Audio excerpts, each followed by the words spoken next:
thank you for joining me for video number 3 of Eating Math at Home. I hope you enjoyed the first 2 videos and you're ready to learn a little bit about doubling and halving whole numbers and fractions. Wait, don't turn the video off, please. It's really not as scary as what it sounds. It can be lots and lots of fun, especially if we do it with cooking. Let me give you my first example. If I said, I like chocolate chips, and I say, here are 2 for you. And now you say, no, I want double that. To double it, that means we do repeated addition. I need 2 more. So I double it now. That's repeated addition. 2 plus 2 equals 4 when I put them all together. That's also multiplication because it's 2 equal groups of the same thing, same amount. 2 times 2 equals the 4 that we have there. Now when I take this 4, I could also go ahead and cut it in half. So I look over at you and say, but you have 4 chocolate chips and I have none. Well, what can I do? I can go ahead and share half of it with you, which means I cut it down the middle and I give you the same amount that I have. So now we both have 2 in our hands that we get to eat. That's doubling and halving. Whole numbers doubling and halving are so easy and you're so great at it already just in the everyday life things that you do. So now we're going to look at doubling and halving with a fraction.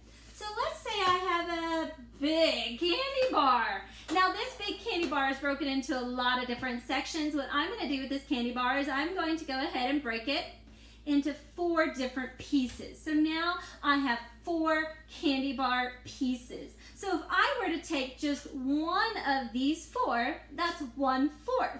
Now I'm going to put that 1/4 in my hand. Now just like we did before, if I wanted to double that, I would then have to get another one of those 4ths. So now I have 2 4ths in my hand. Now when I look at this, it's not the whole chocolate candy bar. Instead, I have 2 more pieces over here I haven't used. That's half of the candy bar. Remember, I started with just 1 of the 4 pieces, but when I doubled it, now I had 2 of those pieces.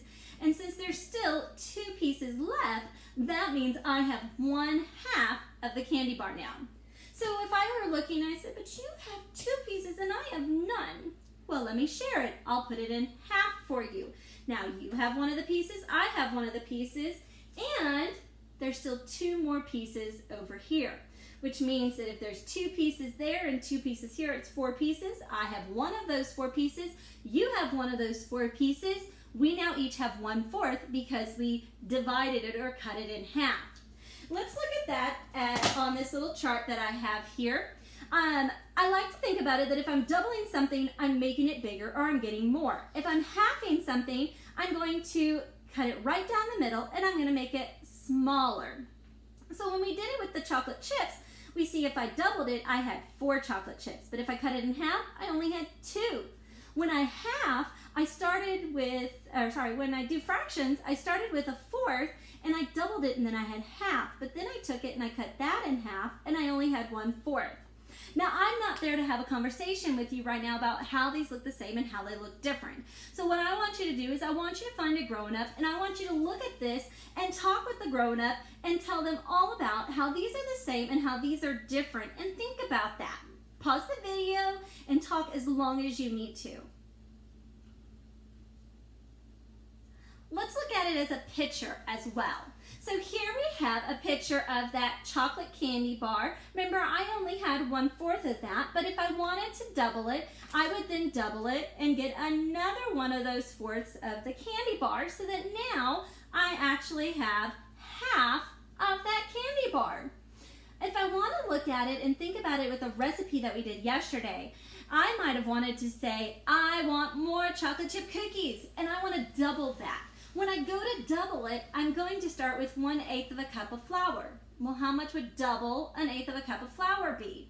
Remember on our chart that we had, when we look at our doubling, I have I have my fraction over here, which is my smaller, and when I double it, I make it bigger. But the denominator, or the number on the bottom, actually got smaller. So that's what's going to happen here.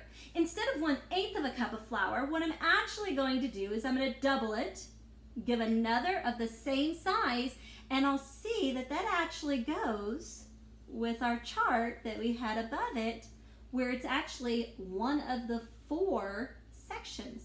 So there's 2 here, there's 2 here, there's 2 here, and there's 2 here. That means there's 4 different sections, and I'm going to use one of those 4, which means 1/8 is the same as 1/2.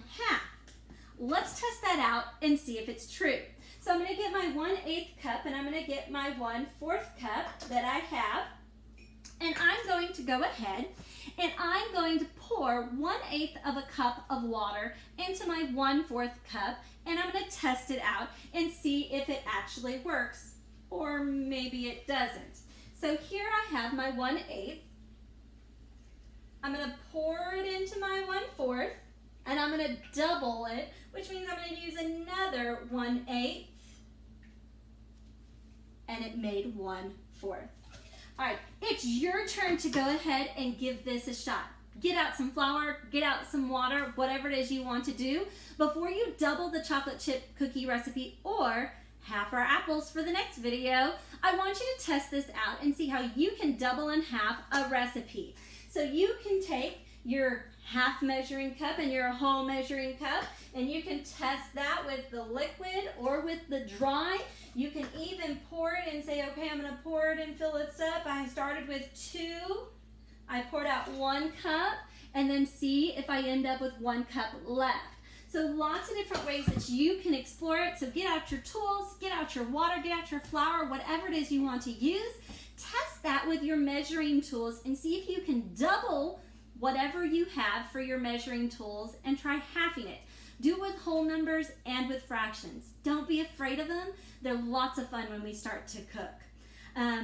I think that's it for our doubling and halving. So I hope to see you in our next video where we get to cook with apples.